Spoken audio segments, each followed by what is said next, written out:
صباح الخير عليكم حبيباتي الغاليات، ان شاء الله تكونوا بخير. ان شاء الله تلقاكم لا فيديو تاعي بخير وعلى خير. دائما فيديوهات تحفيزيه، دائما روتينات امني طفلين تنوضكم بلاصتكم يا حبيباتي. دائما نوضوا ولا لا اللي راهي فنيانه عدزانه غلبتها السخانه نقول لك حبيبتي اليوم كي تشوفي لا فيديو راح تنوضي، اكيد راح تنوضي. هنا كيما شفتوا صبحت عليكم بقهوه، واني نحب نشرب القهوه مع الصباح، راسي راه يصبح يوجعني ملي كليماتيزور على بالي بلي كليماتيزور يوجع الراس لا فيريتي. المهم كيما راكم تشوفوا رحت قباله نغسل الحوايج باش نغسلوا بزاف في الصيف ولا لا بزاف مع العرق وكامل. انا داري ما كاشهم راني نغسل مره الصباح مره العشيه، دي فوا مره في النهار باسكو نبدلوا بزاف وكامل راكم تعرفوا. المهم كيما راكم تشوفوا درت اول حاجه على الحوايج تاعي تغسلوا، درتهم غير 15 مينوت فيهم غير حاشاكم وحاشا قدركم العرق هذا ما كان. المهم رحت للشامبر تاع داري، شوفوا ما دخلتش ليها ملي راحوا راهم تقريبا 6 ايام، واذا حبوا يجوا انا قلت نروح نجيبهم انا ان شاء الله الا كتب ربي. بصح قلت لازم نقي لهم كامل شبرتهم قبل ما نروح، كي يجوا يلقاوها قيه راه يعبالكم الغبره ندخل صباح نحل طاقه ونخرج هذا ما كان. تاني كاينه حاجه اللي حبوا يتواصلوا بزاف معايا، حبوا يتابعوني في انستغرام، راني حليت انستغرام سبيسيال تاع هاد لاشين، معناتها راح تلقاوه في اول تعليق مثبت ولا في صندوق الوصف الرابط تاعو. اللي حبت تشترك معايا في انستغرام نقول لك حبيبتي مرحبا بكي، راهو جديد يعني حليته اليوم، راه يكبر بالعقل كيما اليوتيوب هذا. هنا كيما راكم تشوفوا رحت نسقم الغلايف تاع البنك تاعهم، شوفوا نسقمهم غير هكا وهكا. المهم نفضهم لهم كامل في الاول، نفضهم هكا نحيت هما كانوا اصلا مسقمين شويه برك طلعوا فوقهم قبل ما يروحوا كانوا يدرزوك وتعرفوا دراري. انا اللي بزاف لي كي يشوفوا هكا لي بنك يقولوا بلي لي بنك تاع الكبار، انا ولادي صغار. وحده قالت لي كنت قدري ولادك يعاونوك، بنتك تعاونك. نقول لك حبيبتي في عمرها 4 سنين واش حتعاوني واش حتصل لي في الماء واش حتخلي. المهم ان شاء الله نفمك ربي تكبر باذن الله وتولي تعاونني. وطفل في عمره 5 سنين تسمى صغار بزاف باش يعاونوني، نعطي لهم هكا عفايسه خفاف يرفدوا لي جوي تاعهم، زعما نمد لهم البالي هكا للحوش يكون سو دي فوا نمد لهم غير الحاجه الخفيفه اللي يقدروا عليها. واكيد انا معها اللي يعودوا ولادهم انهم يخدموا من صغرهم، باسكو ولادك الا ما عودتيهمش من صغرهم راح يتعوجوا لك يولوا ما يحبوش يخدموا شغل، هذه لا فيريتي. شوفوا اليوم جبت لكم موضوع بزاف مهم. هذا الموضوع خلته لي وحده وان شاء الله بكل وحده راح ندير نهار الموضوعها، سورتو هذيك اللي قالت لي بلي الام اللي تحقر بناتها تما تفرق بيناتهم.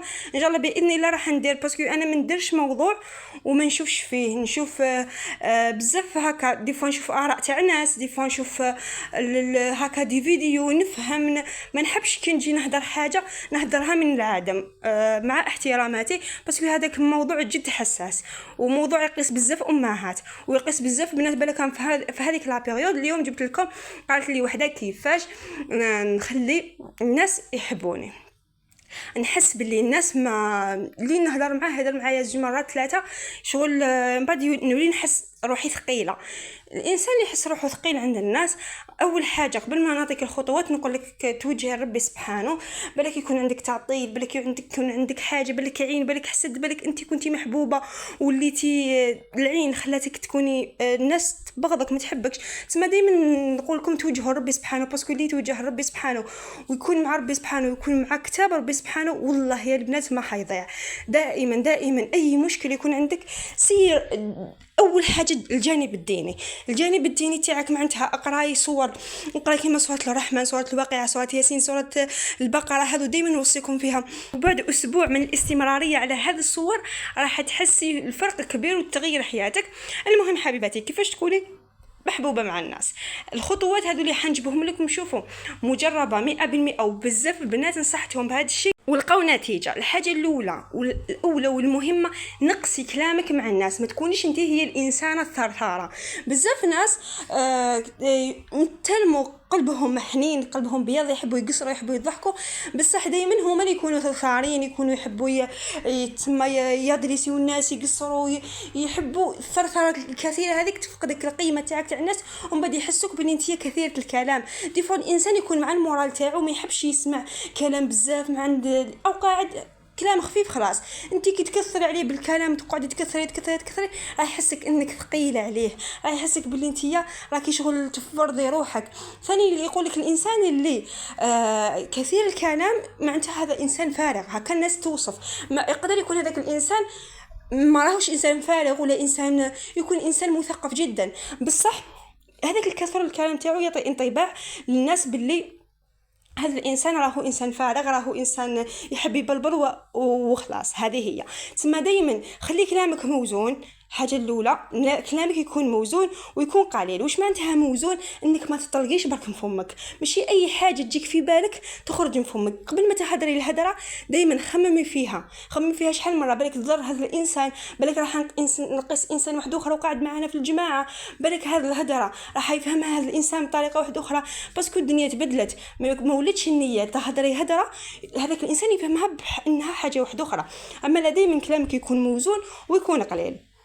الخطوه الثانيه ولا النصيحه الثانيه، ما تكونيش انت دائما اللي تبادري بالحاجه المليحه، دائما انت تكوني انسانه مليحه، انت اللي تكوني دائما القدوه تاع ذاك الانسان، تروحي تقدمي ليه، ما يجيكش وانت تروحي له. دائما انت زعما انت ولدتي وفلان ولد تروحي موراك، انت تروحي له، انت هو مازال ما جاك وانت ولدتي موراه وهو ولد موراك، معناتها انت ولدتي الاولى وتروحي له. ولا اي زعما درتي حفله تاع بنتك انت الاولى وهو موراك وانت تفوتي تروحي له. لا خلي هذاك الانسان هو اللي يجيك. خلي الاولويه تاع الشخص الا كانت هي الاولويه له خليها دائما لك. هكذا الانسان دائما راح يمد لك قيمه. معناتها انت ما قيمتني كي تقيمني انا نقيمك. وعلاه دوكا الناس كيشوفك بلي انت تما انت راكي دايره لها قيمه كبيره، انت اللي زيتي الاولى ولا انت اللي درتي ديك الحاجه الاولى ولا انت اللي مرتي الاولى ولا وانت فتي رحتي ليها، معناتها راكي دايرت لها هذاك الانسان قيمه كبيره وهو ذيك القيمه ما راهش دايرها لك. بغض النظر عن الظروف، باسكو الظروف تحدد الحاجه تاع الانسان. بصح انت اصبري، بالك راح يجيك، بالك ناوي يجيك غدوه، بالك يجي ناوي يجيك بعد غدوه، ما تروحيش تجري. فهمتيني حبيبتي؟ هاد الحاجه ماشي غير زعما في المروح، حتى كاين اشياء واحده اخرين. ما تفرضيش روحك على الناس. هذه النصيحه الثالثه ولا الخطوه الثالثه. كاين بزاف ناس يحبوا يفرضوا روحهم على زعما وحده تهضر مع وحده تقولها انا رايحين بلاصه فلانيه نجي معاكم، ديريو لي معاكم، حنشري حاجه نشري كيما نتوما. دائما يحسوا الناس بلا كي تفرضي روحك عليهم، بلي راكي تعندي فيهم، بلي راكي تبعي فيهم، هكذا راح تنقص قيمتك عند الناس وحدهم. شوفوا انا يا انسانه لا تهمني اراء الناس، هذه الحاجه الاولى. بصح انت باش تمدي القيمه لروحك وتخلي روحك محبوبه وين تكوني لازم تتبعي خطوات. باسكو شوفي ارضاء الناس غايه لا تدرك. تما الناس كيفاش داري ما ترضيهمش. بصح انت لنفسك باش تكون دايره قيمه لروحك ودايره كاريزما لروحك، لازم يا حبيبتي الغاليه تتبعي خطوات تخليك نتيا كي يشوفوك الناس يقولوا هاي لك. لا ما يقولوش هاي لك هذيك البهلوله ولا هاي لك اللصقه ولا هاي لك، باسكو الناس ما تعرفيش واش يهضروا مور ظهرك. كما قلنا جامي تفرضي روحك على الناس. كاين حاجه واحده اخرى، اعطي المساحه لاي شخص في حياتك مهما كان يكون، اعطي له مساحه. ما تكونيش لاصقه حتى ندخلوا هنا حتى في الزوج، ما تكونيش لاصقه مع حتى اي انسان في حياتك، ما تكونيش لاصقه مع زعما اي حاجه يديرها ديريها ولا نهار كمونتي مع فلان. اعطي المساحه بينك وبين الناس. لازم هما يحسوا بهذيك الاسباس. اي انسان يحس كاين اسباس بينك وبينه راح دائما يتلاح عليك. هو مثلا زعما على الزوج، دوك الزوج الا غير يدخل من الخدمه انت تحيد تلصقي فيه، ومن بعد في الخدمه راكي نهار كامل انت تعيطي له، ومن بعد الا راح يخرج لبرا قولي له نخرج معاك، ومن بعد يروح ما باليش وين يروح عند الباب لازم تروحي تقعدي معاه. هذا حتحسي باللي حياته راهي مقيده. ولا كان حاب يروح لبلاصه قولي له لازم تديني معاك، راح يحس باللي حياته راهي مقيده، باللي راكي متقيده. هكا الناس اللي حواليك ما تخليهمش، خلي دائما ليسباس. الا كنتي زعما تهضري مع انسان كل يوم ولا مرات في الاسبوع نقصي.